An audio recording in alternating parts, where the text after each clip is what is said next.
Une fois cette cérémonie terminée, la nourriture arriva.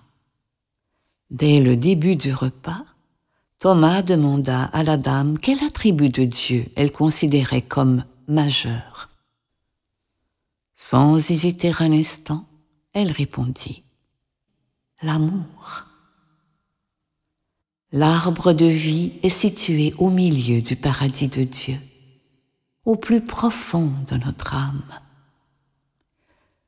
Le fruit abondant, c'est l'amour, la plus grande chose du monde.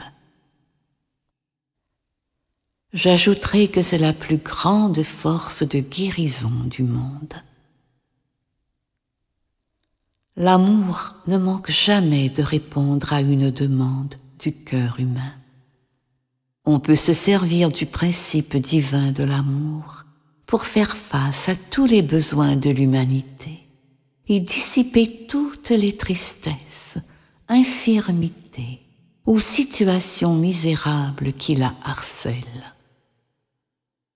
L'amour cherche continuellement une issue pour affluer dans le cœur humain et se répandre en bienfaits.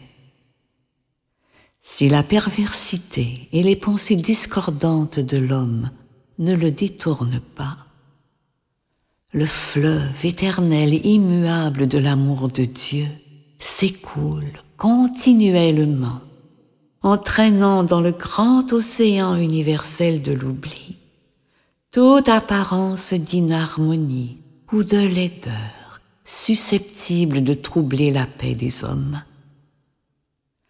L'amour est le fruit parfait de l'esprit, la pulsation même du monde, le battement de cœur de l'univers. La pression de la vie s'exerce-t-elle fortement sur vous? Avez-vous besoin de force et de courage pour faire face à vos problèmes? Êtes-vous malade? Avez-vous peur? Si oui, élevez votre cœur et priez celui qui montre le chemin. L'amour impérissable de Dieu vous entoure. Il n'est plus besoin de craindre. Le Maître n'a-t-il pas dit « Avant que vous appeliez, je répondrai.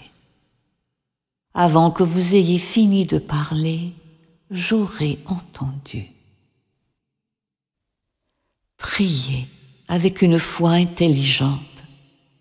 Sachez que l'aide dont vous avez besoin est déjà accordée. Ne doutez jamais. Proclamez comme Jésus votre droit de naissance de fils du Dieu vivant. Sachez qu'il existe une substance invisible et universelle au milieu de laquelle nous vivons et évoluons.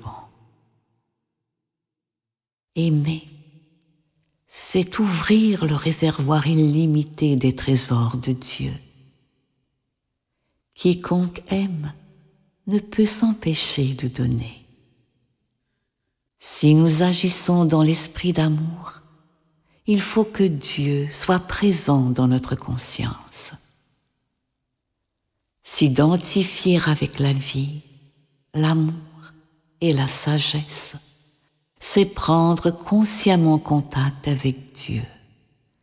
C'est recevoir un afflux d'abondance, semblable à l'afflux de vives qui nous fut envoyé ce soir.